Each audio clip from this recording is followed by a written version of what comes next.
If you've ever told yourself, I'll start investing once I have more money, this video is for you.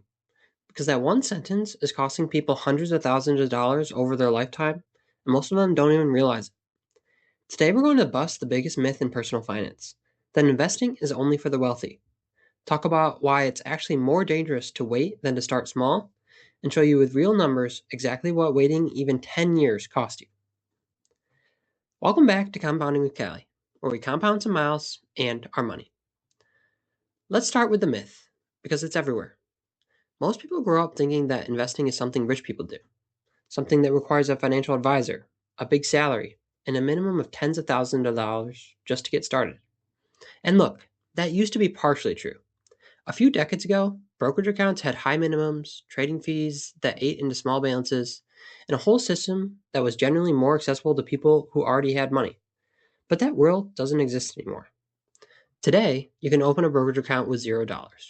No minimum balance, no account fees, and thanks to something called fractional shares, you can buy a piece of almost any stock or index fund with as little as $1. And here's how fractional shares actually work. Let's say a single share of a company is trading at $500. 10 years ago, if you only had $50, you simply couldn't buy it. You'd have to save until you can afford a full share. Fractional shares change that completely. Now you can put in $50 and own 1/10 of that share. You get 1/10 of any dividends it pays, you get 1/10 of any price increase. You're a real shareholder, just a smaller one. And this applies to index funds too, which is what really most beginners should be buying anyway. A broad index funds that tracks the S&P 500, 500 companies in one single investment, is now accessible for whatever dollar amount you have available, whether that's $5 or 500. On top of that, most major brokerages have eliminated trading commissions entirely. You're not paying a fee every time you buy or sell. The old model where fees ate into small accounts, or putting in $25 meant losing $5 of it to a commission, that's gone. You keep every cent of what you put in. The barrier to entry has essentially been eliminated. The only thing stopping most people now isn't the system. It's the belief that the system still works the old way. Now let's talk about the second myth, because this one keeps just as many people on the sidelines. A lot of beginners think investing is basically gambling. You pick a stock, it goes up or down, and then it's just luck.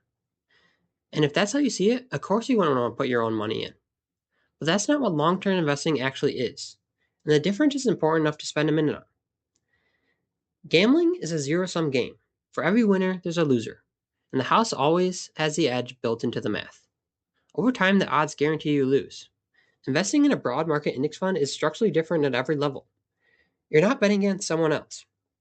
You're buying small ownership stakes in hundreds of thousands of real businesses. Companies that make products that people use every day, generate revenue, pay employees, and grow over time. When those businesses grow, your investments grow with them. There's no house, there's no opponent.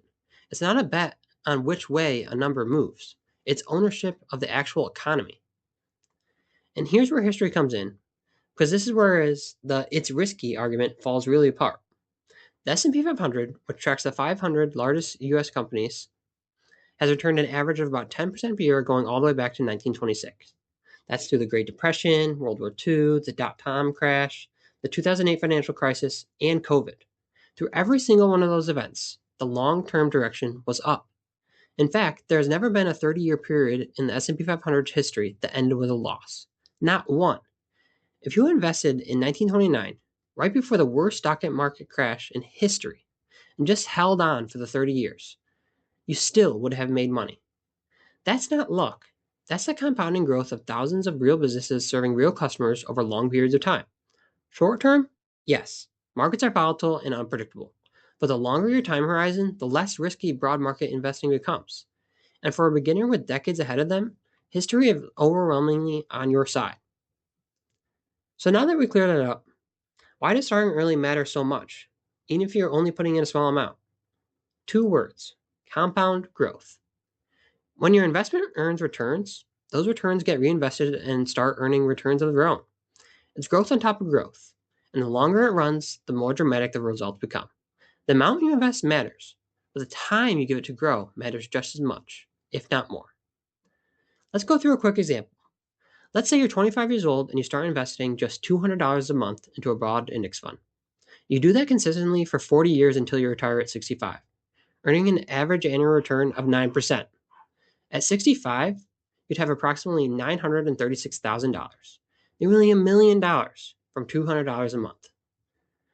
Now let's say your friend had the exact same plan, same $200 a month, same 9% return, but they wait until they're 35 to start. They think 10 years isn't a big deal. They'll catch up. They'll invest for 30 years instead of 40. They end up with approximately $366,000. That's a gap of $570,000, over $500,000. And here's the part that really stings. The person who started at 25 only contributed $24,000 more over the total of those 10 extra years. $24,000 of actual contributions turned into over $500,000 of extra wealth. That's what 10 years of compounding does. That's what waiting costs. Not a little, not a rounding error, over $500,000 in real retirement wealth. Gone. Because life got in the way and they kept telling themselves they'd start when they had more money. Here's the bottom line. You do not need to be wealthy to start investing. You need a phone, a free brokerage account, and whatever you can spare, even if that's $20 a month right now. The amount matters far less than the habit, and the habit matters far less than the time. Every month you wait is a month in compounding you can never get back. The wealthy don't invest because they're rich. A lot of them are rich because they started investing before they were. And that option is available to you right now, today, with whatever you have. Don't wait until it's perfect. Start with what you've got. If you like this video, hit subscribe. I post simple, practical investing content every single week to help build a life of financial freedom. Thanks for tuning in. Same pace next time. Keep compounding.